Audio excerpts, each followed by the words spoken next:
మహారాష్ట్రలోని నాందేడ్లో పరువు హత్య కలకలం సృష్టిస్తోంది. తన కూతురిని ప్రేమించాడనే కారణంతో ఆమె తండ్రి, సోదరులు దళిత యువకుడిని కొట్టి చంపారు. అయితే ఆ అమ్మాయి మాత్రం మృతుని మృతదేహాన్ని పెళ్లి చేసుకుంది. తను బ్రతికున్నా చనిపోయినా ప్రేమించిన వ్యక్తే తన భర్తని తేల్చి చెప్పింది. యావత్ దేశవ్యాప్తంగా సంచలనంగా మారిన పరువు హత్యపై మరింత సమాచారం మా ప్రతినిధి విశాల్ అందిస్తారు.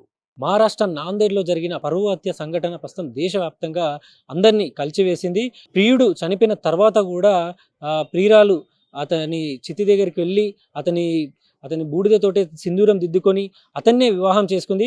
దీంతో ప్రస్తుతం దేశవ్యాప్తంగా అసలు మహారాష్ట్ర నాందేడ్లో ఈ ప్రేమ వ్యవహారంలో ఏం జరిగింది అనే ఒక ఆసక్తి నెలకొంది. ముఖ్యంగా పూర్తి వివరాల్లోకి వెళ్తే మహారాష్ట్ర నాందేడ్లో సాక్ష్యం టాటే, ఆంచల్ ఈ ఇద్దరు కూడా 3 ఏళ్ల నుంచి ప్రేమ వ్యవహారంలో ఉన్నారు. అయితే ఈ ప్రేమ వ్యవహారం అమ్మాయి కుటుంబ సభ్యులకి నచ్చకపోవడంతో అనేక సార్లు సాక్ష్యం టాటేను బెదిరించారు. అయితే బెదిరింపులకు కూడా లొంగని సాక్ష్యం టాటే ఇద్దరం పెళ్లి చేసుకుందామని ఆంచల్ తోటి మాట్లాడుకోవడం. అయితే ఈ పెళ్లి నిర్ణయం కాస్త అమ్మాయి తరపు తండ్రికి అన్నకి తెలియడంతో సాక్ష్యం టాటేను ఈ పెళ్లి జరగకుండా చూడాలని ప్లాన్ చేసుకున్నారు. ప్లాన్లో భాగంగానే సాక్ష్యం టాటేను పిలిపించి ఒక నిర్మానుష ప్రాంతాన్ని తీసుకెళ్లి అక్కడ సాక్ష్యం టాటేను కొట్టి ఆ తర్వాత తల మీద బాగా దాడి చేయడంతో పాటు అతన్ని కాల్చి వేశారని అక్కడున్న స్థానికులు తెలిపారు.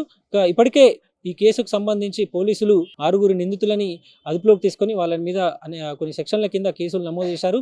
అయితే తన తండ్రి, అన్న, అదే బంధువులు తనను సాక్ష్యం టాటేను అంటే తన ప్రియుడిని లేకుండా చేసినప్పటికీ తన ప్రేమ అనేది ఎప్పటికీ బతికే ఉంటుంది. ఎట్టి పరిస్థితుల్లోనూ తన తండ్రిని, అన్నని ఎట్టి పరిస్థితుల్లోనూ గెలవనివ్వను, తాను ఇప్పటికీ తన ప్రియుడు సాక్ష్యం టాటే ఇంట్లోనే ఉంటాను అని తేల్చి చెప్పింది. ప్రస్తుతం తను ఆంచల్ మాట్లాడిన ఈ మాటలే ప్రస్తుతం దేశవ్యాప్తంగా అందరినీ కూడా ఒక ఆసక్తికి కనబరుస్తున్నాయి. అయితే ప్రస్తుతం ఈ కేసులో పరువు హత్య కేసు కింద పోలీసులు కేసు నమోదు చేసి ఇంకా దర్యాప్తు చేస్తున్నారు. మొత్తానికి దేశవ్యాప్తంగా అంటే భారతదేశం అభివృద్ధి చెందుతుంది, 6 ట్రిలియన్ ఎకనామీ ప్రపంచంతో పోటీ పడుతుందని చెప్పుకుంటున్న సమయంలోనే ఇంకా పరువు హత్యలు దేశంలో జరుగుతూనే ఉండడంతో కుల వివక్ష అనేది తొలగిపోవాలని మేధావులు, అదేవిధంగా ఇంకా ప్రజాప్రతినిధులు, ప్రజా సంఘాలు అన్నీ కూడా కోరుకుంటున్నాయి.